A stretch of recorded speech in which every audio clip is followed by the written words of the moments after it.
창세기 26장 6절에서 11절 말씀 6절에서 11절 말씀 교독하겠습니다. 오늘 말씀은 이삭이 흉년 중에 블레셋 땅 그랄에서 오래 머물다가 거짓말로 신변안전을 꾀하려다 발생한 일을 기록하고 있습니다. 그래서 이 말씀을 보면서 창세기 20장에 아버지인 아브라함이 똑같은 일을 이곳에서 했거든요. 그래서 그것과 똑같은 일을 만나면서 똑같은 상황으로 모면을 하는 부자의 모습을 통해서 닮은 꼴 거짓말이라는 제목 은혜 받기로 원합니다.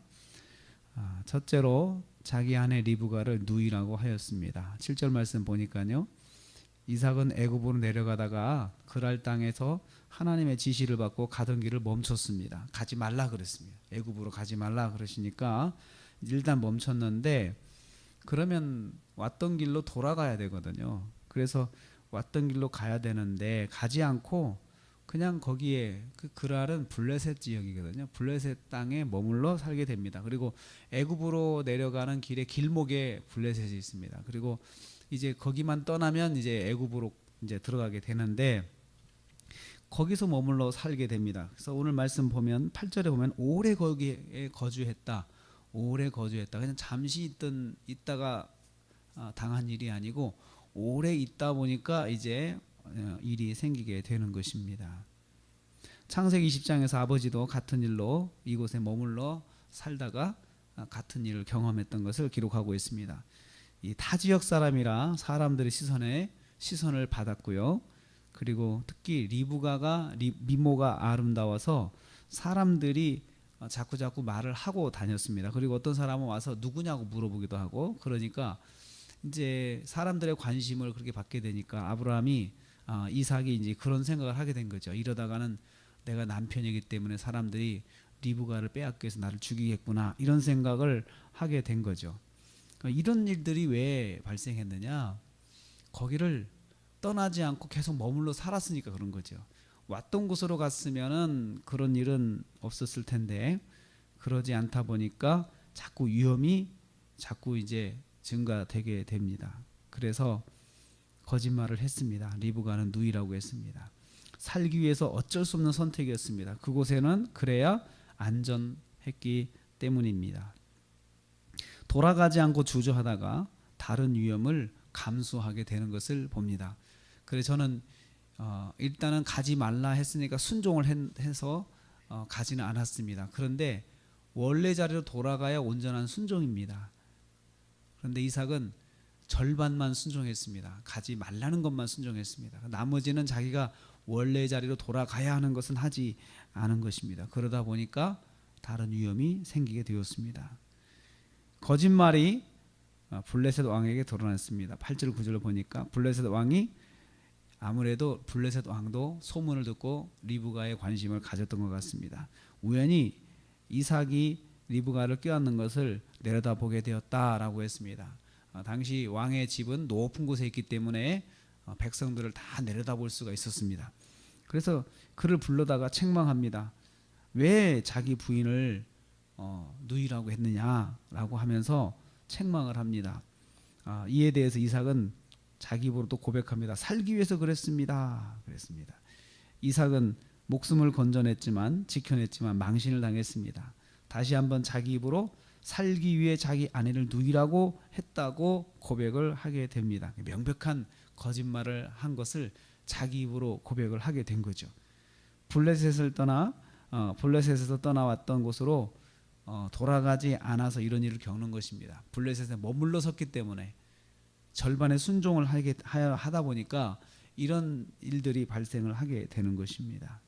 거짓말은 드러나게 되어 있습니다. 오래 하다 보면 드러나게 되어 있습니다. 셋째로 아비멜렉으로부터 이삭 부부의 삶을 보장받습니다.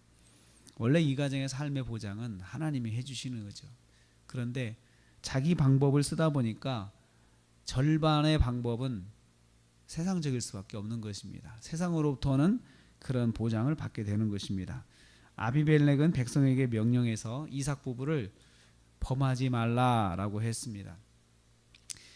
범하지 말고 이 부부의 손을 대지 마라. 만약에 이 부부를 손대면은 내가 죽이겠다라고 그렇게 백성들에게 명령을 합니다. 절반의 순종은 절반의 자기 방법을 낳았고 절반의 자기 방법은 세상의 방법이 들어갈 틈이 되었습니다. 하나님의 보호가 아닌 아비멜렉의 보호를 받을 수밖에 없는 그런 환경이 되었습니다. 이렇게 되면은 이삭이 빨리 여기를 떠나야겠다 이런 생각을 해야 되는데 그냥 머물러 삽니다. 그냥 머물러서 이제 그 안에 안주하게 되는 것이죠. 오늘 우리는 아브라함이 했던 거짓말을 그의 아들 이삭이 하는 것을 보게 됩니다. 이상하죠? 참 희한한 것입니다. 가르쳐주지 않아도 닮아가는 것이죠. 이것은 그래서 우리가 영적인 면은 그래서 보이지 않는 가운데 영향력이 굉장히 크다는 것을 우리 여기서 깨닫게 됩니다. 가르쳐주지 않아도 거짓말은 닮았습니다. 이것을 우리가 생각해 보면 내가 가르쳐주지 않고 본을 보이는 것이 그것이 큰 영향력이 있다는 것을 알 수가 있습니다. 꼭 굳이 말로 표현하지 않아도 행동으로 보이면 이것은 보이지 않는 교육이 됩니다. 그리고 행동으로 보여주는 것이 언젠가는 누군가에게 영향을 주게 된다는 것을 볼 수가 있습니다. 오늘 하루를 시작합니다.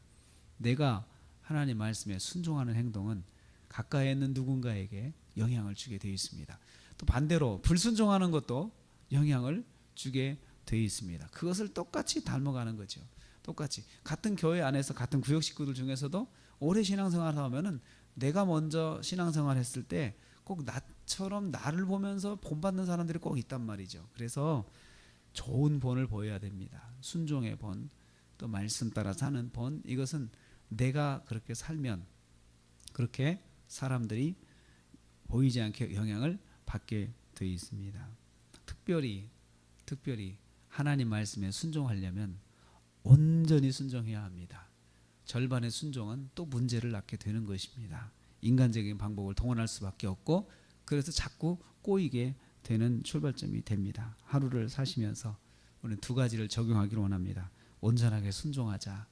그리고 또 나의 모습은 누군가에 영향을 준다.